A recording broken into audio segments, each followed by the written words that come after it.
नमस्कार, आप सभी दर्शकों का लाइव इंडिया हर पल में स्वागत है। रांची का हेवी इंजीनियरिंग कॉरपोरेशन यानी HEC इन दिनों बदहाली के दौर से गुजर रहा है। तकनीकी विभागों के दर्जनों अधिकारियों और कर्मचारियों को डेढ़ साल से वेतन भी नसीब नहीं हो पा रहा है। दरअसल केंद्र सरकार के इस PSU की स्थापना 31 दिसंबर 1958 में हुई थी। तत्कालीन प्रधानमंत्री पंडित जवाहरलाल नेहरू ने 15 नवंबर 1963 को कंपनी को राष्ट्र को सौंप दिया था। उस वक्त से इसे मदर ऑफ ऑल इंडस्ट्री कहा गया। साथ ही अपनी स्थापना को साकार करते हुए HEC देश की हर जरूरत के वक्त खड़ा रहा। HEC भारत के कई युद्ध और देश की तरक्की के लिए उठाए गए कदमों में हमेशा साथ खड़ा रहा।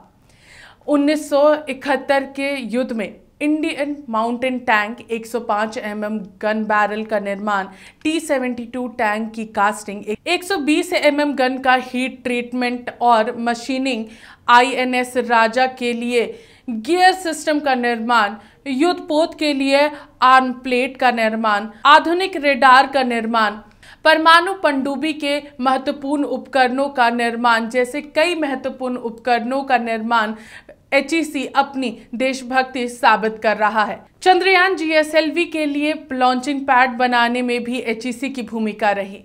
रक्षा मंत्रालय से टैंकों को और बेहतर बनाने की जिम्मेदारी भी यह PSU उठा रहा है।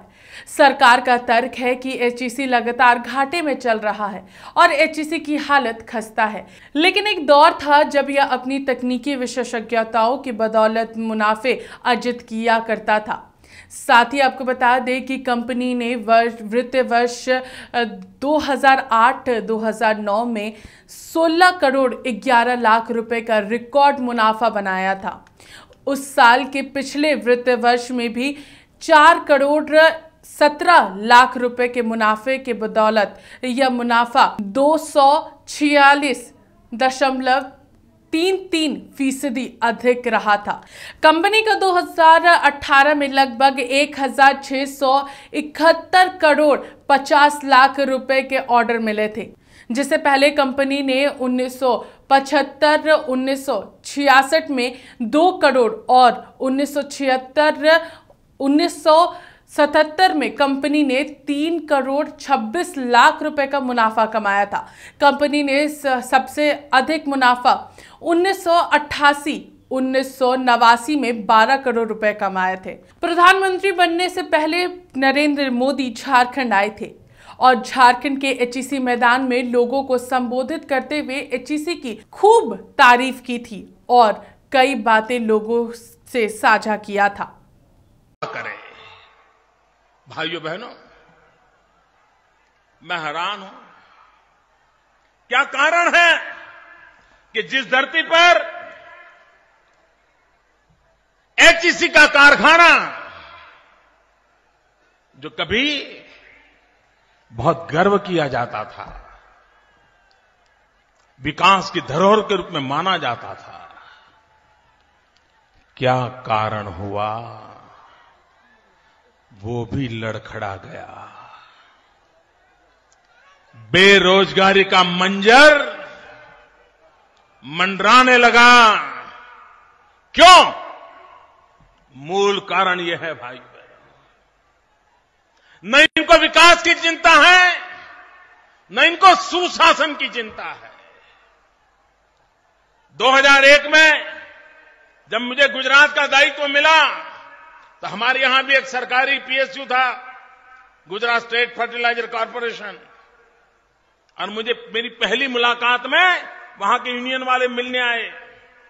बोले, मोदी जी, इतने साल नौकरी की, GSFC बंद हो रहा है, हम जाए तो जाए कहां, इस उम्र में हमें नौकरी कौन देगा।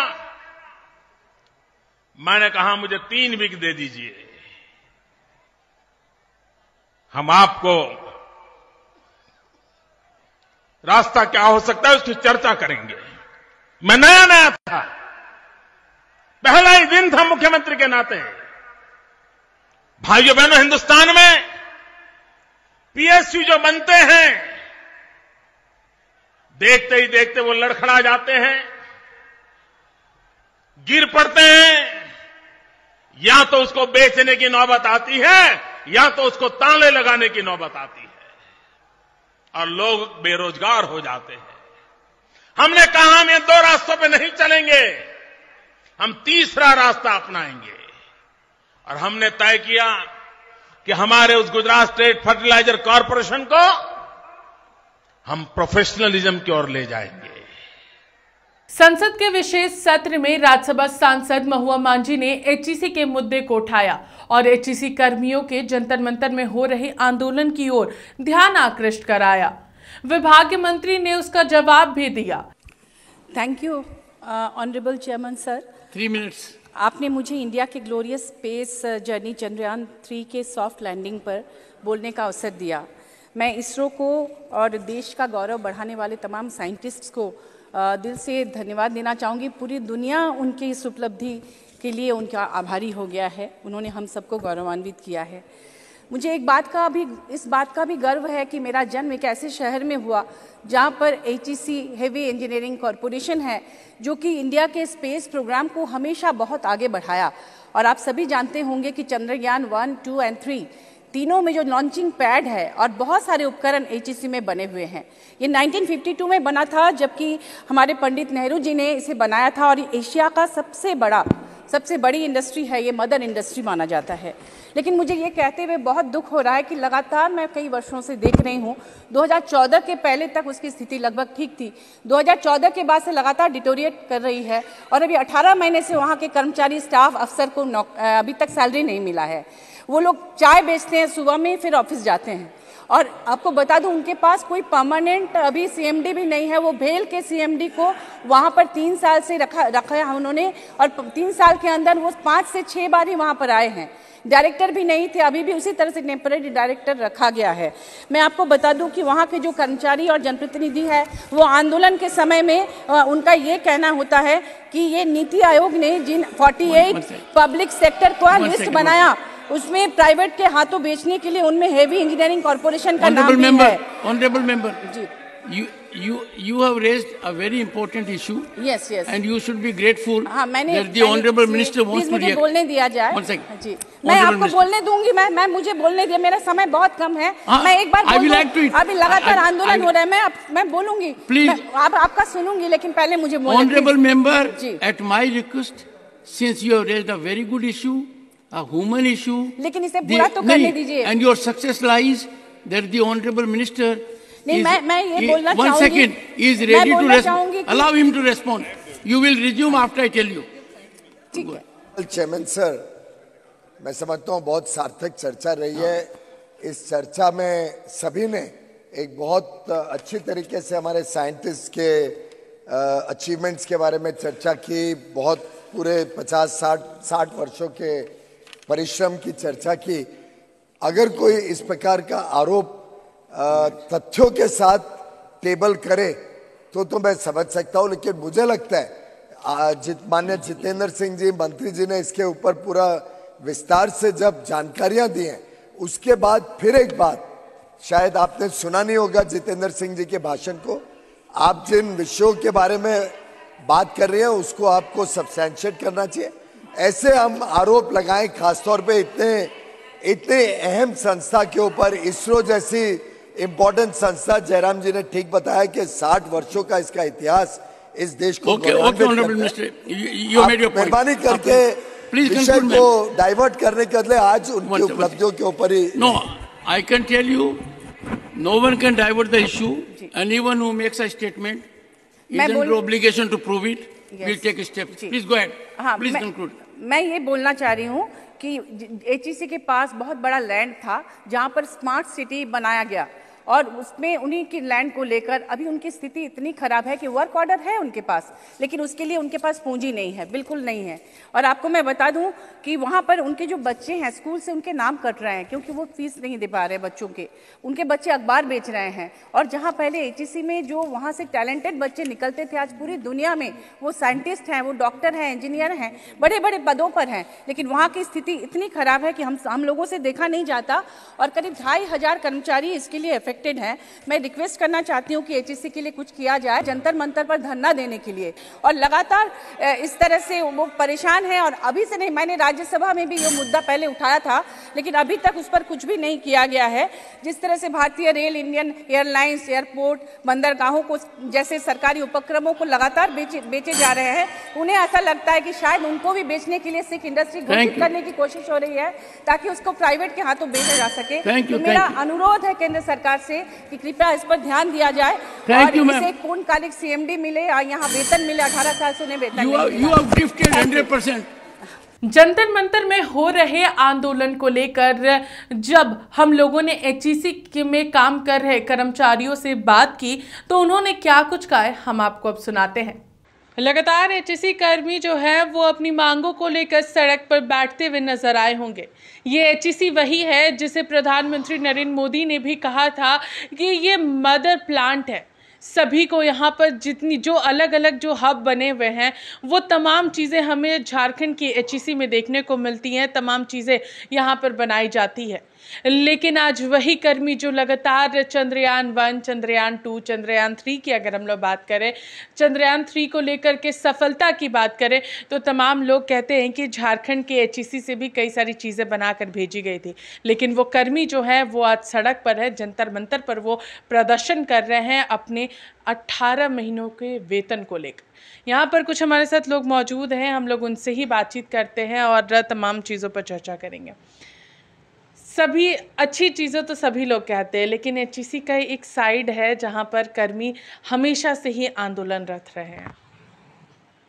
देखिए, आंदोलन कोई शौक से नहीं करता है, कहीं ना कहीं उसकी मजबूरियां होती है या फिर कहीं ऐसे विकट परिस्थिति में आंदोलन होता है जहाँ पे उनकी डिमांड या कुछ मांगे होती है जो नहीं मिलता है। लेकिन आज के डेट में ऐसा आ गया है कि जो हम लोग काम कर रहे हैं, प्रतिदिन काम कर रहे हैं, उस काम का हर माह का लास्ट में 1 से लेकर 10 तारीख तक पेमेंट करना रहता है। लेकिन लगभग 18 से 20 महीना होने जा रहा है जो कि सैलरी नहीं मिला है।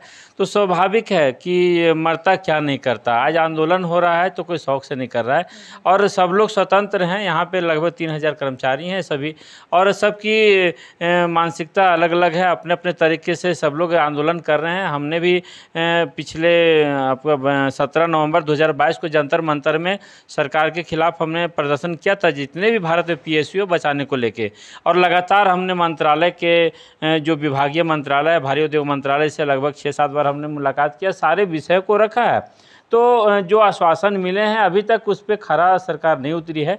तो मैं अपने आपके चैनल के माध्यम से मैं माननीय प्रधानमंत्री जी और विभागीय मंत्री जी को मैं आग्रह करता हूं कि अगर करना है तो इतना विलम्ब क्यों, जो भी करना है आप समय रहते कर देंगे तो वर्करों का जो स्थिति है कल का डेट में और स्थितियाँ बिगड़ रही है। वहाँ आपको ये जानकारी होगा कि हमारे कितने साथी कोई इडली बेच रहे हैं, कोई डोसा बेच रहे हैं, कोई मोमोज बेच रहे हैं, कोई चाय बेच रहे हैं। तो परिस्थितियाँ क्यों आ रही है? अब ठीक है, मान के चल रहे हैं कि एचईसी एक दिन का हालात के कारण ये खराब नहीं हुआ है, बरसों के कारण से ऐसे हुआ है। लेकिन अभी का जो प्रधानमंत्री जी हैं, मुझे पूरा विश्वास है कि एक बहुत बड़ा कदम उठाएंगे और एचईसी का दिन अच्छा होने का उम्मीद है। देखिए कितनी परेशानी हो रही है, क्योंकि सदन के अंदर भी ऐसी बहुत सारी बातें सामने आई। महुआ मांझी ने सवाल उठाया था कि एचईसी के कर्मियों के बच्चों को स्कूलों से निकाला जा रहा है, खाने की परेशानी हो रही है। आप कैसे देखते हैं? मैडम, ये हमारे बच्चे तो केंद्रीय विद्यालय में पढ़ती है, उस वहाँ केंद्रीय विद्यालय का भी फीस हम नहीं भर पा रहे हैं। ऐसा परेशानी हो गया। एक बच्चे हमारे छोटे से है, उनका नामांकन मैं नहीं कराया हूँ, आज 8 साल के बच्चे हो गए। बहुत विषम। मेरे पास जो सीपीएफ कटता था वो सीपीएफ लोन लेकर के भी मैं खर्च कर दिया हूँ। और जहाँ तक आप चंद्रयान 3 की बात करते हैं, मैं L1 भी काम किया हूँ। L1 नहीं, भारत के जितने भी बड़े उद्योग हैं, चाहे BCCL हो, CCL हो, सारे का हम लोग जॉब, बड़े बड़े जॉब जो बना करके देते हैं। अभी ऑर्डिनेंस फैक्ट्री को हम CNC डीप बोरिंग मशीन बना करके दिए। बहुत बड़े बड़े काम, अभी तोप का 72 टैंक्स है ना, तोप बना करके दिए, तोप का कवर बना करके दिए। बहुत सारे काम किए हैं हम लोग, काम में कमी नहीं है किए हैं, पर सरकार का मंशा ठीक नहीं है। हम यही कारण है कि हम लोग कांग्रेस को छोड़ करके बीजेपी को वोट दिया था, और बीजेपी भी उसी पटल पे चल रही है जिस पटल पे कांग्रेस चल रही थी। कांग्रेस जो है कभी ध्यान नहीं दिया, कारखाना का आधुनिकीकरण हुआ नहीं। और ये सरकार भी 9 साल में आए, ये सरकार भी निकम्मा है। सच्चाई यही है कि ये सरकार का ध्यान नहीं है। इसी HEC के मैदान में भारत के प्रधानमंत्री नरेंद्र मोदी जी प्रधानमंत्री बनने से पहले भाषण दिया था और कहा था HEC का जो हालात है, किस कारण से ऐसे हालात हुआ है और इसकी सुधार होनी चाहिए। और मैं जब मुख्यमंत्री था तब वो अपने गुजरात का एक उद्योग को सुधारा था और मैं इसके लिए मैं ध्यान दूंगा। प्रधानमंत्री बनते ही उनका ध्यान HEC पे नहीं आया। घर में लगातार कई सारी परेशानियां हैं, आप लोग कई सारे आपकी के जो दो लोग हैं जिसके साथ आप काम करते हैं वो जंतर मंतर में प्रदर्शन कर रहे हैं, अपनी मांगों को उठा रहे, प्रधानमंत्री से गुहार लगा रहे। घर में कितनी परेशानी है? घर में बहुत परेशानी है मैडम, बहुत परेशानी है। यहाँ तक कि अब भूखमरी पे आ गए हैं हम लोग। बच्चे का नाम कटाया जा रहा है स्कूल से, और भी बहुत सारी परेशानियां जो कि वो झेल रहे हैं हम लोग। जैसे यहाँ तक कि अगर किन्हीं का तबीयत खराब हो जाए तो सरकारी हॉस्पिटल में जाना पड़ रहा है, दवा के लिए पैसा नहीं है घर में। तो यहाँ पर आप देख सकते हैं लगातार जो लोग हैं वो लोग अपनी आवाज़ को बुलंद कर रहे हैं और साथ ही साथ यहाँ पर आप देख सकते हैं कि तमाम HEC कर्मी जो हैं वो अपनी बातों को रख रहे हैं। हम आपसे जानना चाहेंगे क्योंकि कितनी परेशानी हो रही है, घरों में कितनी परेशानी हो रही है, लोग वहाँ पर ज़रूर प्रदर्शन कर रहे हैं लेकिन कितनी आर्थिक रूप से परेशानी हो रही है? स्वाभाविक है, आर्थिक स्थिति तो इतना ख़राब है, लोग बोल नहीं पा रहे हैं। और कितने के तो मतलब पैसे के कारण किन्हीं का माँ डेथ कर गई हैं, किन्हीं के पिताजी डेथ कर गए हैं, और मतलब बहुत सारे स्कूल में तो नाम वगैरह काट के हटा दिया गया है। और इतना बुरा स्थिति आने वाला समय में हमको लगता है कि अगर सरकार समय पे ध्यान नहीं देगी तो मतलब सुसाइड भी लोग करने के लिए मतलब मजबूर हो जाएंगे। क्योंकि एक अच्छे कंपनी में काम कर रहे थे, उनके एक अपने सपने थे जो कि कई सपने देखे थे कि बच्चे को हम अच्छे स्कूल में पढ़ाएंगे, डॉक्टर बनाएंगे, इंजीनियर बनाएंगे। लेकिन अब जिस कारखाने के अंदर 18 महीना से सैलरी नहीं मिलेगा तो उसका सारा सपना मतलब चकनाचूर हो रहा है। और उसके बाद फिर जब एक पिता होने के नाते अगर अपने बच्चों का अगर सपना पूरा नहीं करेंगे तो निश्चित है कि अपना अंतिम में ये सोचता है कि हम नहीं कर पाएंगे तो आत्महत्या भी करने का लोग मतलब सोच रहे हैं। बहुत सारे लोग ऐसे दिमाग में आते हैं कि रमाशंकर जी मैं अब क्या करूं, अब मुझे कोई रास्ता दिखाई नहीं दे रहा है। तो एक पूरी उम्मीद है सरकार, अभी जो वर्तमान सरकार है, मैं कई बार मैं कह चुका हूं इस चीज़ को कि सरकार समय रहते यहाँ के लोगों पर ध्यान दे, फैक्ट्रियाँ पे ध्यान दे। मानते हैं आपकी जो पॉलिसी है, बहुत सारे ऐसे चीज़ होते हैं कि उस सबको दरकिनार करते हुए एक बड़ा दिल दिखाना चाहिए सरकार को। लेकिन HEC मदर हब है, तमाम चीज़ों को देखा जाता है, यहाँ पर छोटी बड़ी जितनी भी चीज़ें होती है HEC के अंदर वो बनाई जाती है और सभी चीज़ों को असेंबल भी किया जाता है। ऐसी फैक्ट्री और कहीं मौजूद नहीं है HEC के अलावा। ये तो बात सही है। ये जो यहाँ पे 1968 से जो यहाँ पे कारखाना चल रहा है उसमें 22,000 कर्मचारी थे और आज जो संख्या है हमको लगता है कि लगभग 3,000 के आसपास है। तो ये मतलब शुरू से ही इसके साथ HEC के साथ जो भी सरकारें रही हैं पीछे, वर्तमान जो भी है, इसके साथ मतलब समझे एक सौतेला व्यवहार के रूप से देखा जा रहा है। और ये HEC जो काम करती है वो इसमें लॉस और प्रॉफिट की बात नहीं होती है, ये सिर्फ देश हित के लिए काम करती है। जैसे डिफेंस के लिए हमने डीफॉल बोरिंग वगैरह जो बनाया है, अभी इसरो के लिए हमने जो अभी काम किए करके दिया है, आज भी इसरो का भी ऑर्डर हम लोग के यहाँ है और अभी काम चल रहा है, कुछ इक्विपमेंट बन के तो रेडी हैं। और अभी रक्षा हो गया, कोयला के क्षेत्र में और स्टील के क्षेत्र में बहुत सारी चीज़ें ऐसी जो फैक्ट्रियाँ HEC के द्वारा बनाया गया, बोकारो, भिलाई हो गया, राउरकेला हो गया, ऐसे ऐसे काम किए हैं जो मतलब पूरे इतिहास में मतलब इसको अगर देखा जाए तो इसके टक्कर में अभी भारत में कोई कंपनियां नहीं है। लेकिन ऐसे देखा जाता है कि कई सारे ऑर्डर जो है वो पूरे नहीं हो पाते हैं, आखिर उसका क्या कारण है? हम लोग जानते हैं, आप बताइए। ऐसे कई सारे ऑर्डर आप लोगों के पास आते हैं जो पूरा नहीं हो पाता है, कि उसके पीछे क्या कारण है? क्या कारण मैडम? अभी तो अभाव है कि कार्यशील पूंजी की। हाँ। इसी कारण पूरा नहीं हो सक रहा है। हाँ। ऐसे कई सारे ऐसे कौन से ऑर्डर हैं जो पूरे नहीं कर पाई थी HEC? राशि के अभाव की राशि के अभाव में कौन सी चीज़ के अभाव में तो अभी डिफेंस का जो अभी चंद्रयान 3 का भी है, उसका भी के बाद चंद्रयान के बाद जो है आगे का जो 4 का जो भी ऑर्डर दिया हुआ है, इसरो का बहुत सारा ऑर्डर दिया हुआ है। कार्यशील पूंजी के अभाव है और मशीन हमारे पुराने हो चुके हैं, उसका आधुनिकीकरण नहीं हुआ है, इसीलिए हम उस काम को पूरा नहीं कर पा रहे हैं। मैन पावर की भी कमी है, कहीं कहीं ऐसे स्थानों में हमारे कर्मचारी रिटायर कर गए, वैसे स्थानों में नहीं कर्मचारी हैं, तो वैसे परेशानी है मैडम। देखिए, तो साफ तौर पर कहा जा सकता है जब HEC की नींव रखी गई थी और उसके बाद लगातार यहाँ पर जब काम हो रहे थे तो लगभग 22,000 लोग इससे जुड़े हुए थे, लेकिन धीरे धीरे कर जब लोगों को इसमें परेशानी होने लगी, कई सारी समस्याएं आने लगी, चाहे वो यहाँ पर सैलरी की बात हो या फिर तमाम चीज़ों को लेकर के, तो लोग घटते चले गए और आज HEC में मात्र 3,000 लोग काम करते हैं। तो इनका आंदोलन जो है वो इसलिए है कि ये अपने बच्चों के सपनों को पूरा नहीं कर पा रहे हैं, जो इन्हें 18 महीने से वेतन नहीं मिला है, इसलिए ये अपने बच्चों के सपने पूरे नहीं कर पा रहे, घर की जो छोटी मोटी चीज़ों की जो ज़रूरत होती है वो पूरी नहीं कर पा रहे हैं। इसलिए आज ये लोग, तमाम लोग जो हैं वो जंतर मंतर के पास पहुँचे हैं और अपनी आवाज़ को बुलंद कर रहे हैं। अब देखना ये है कि आखिर HEC कर्मियों को लेकर के क्या कुछ फैसला सामने आता है और इनको इनका वेतन जो है वो कब तक मिलता है। फिलहाल हमारे साथ इतना ही। सहयोगी विशाल के साथ मैं पूजा दुबे, लाइव इंडिया, रांची।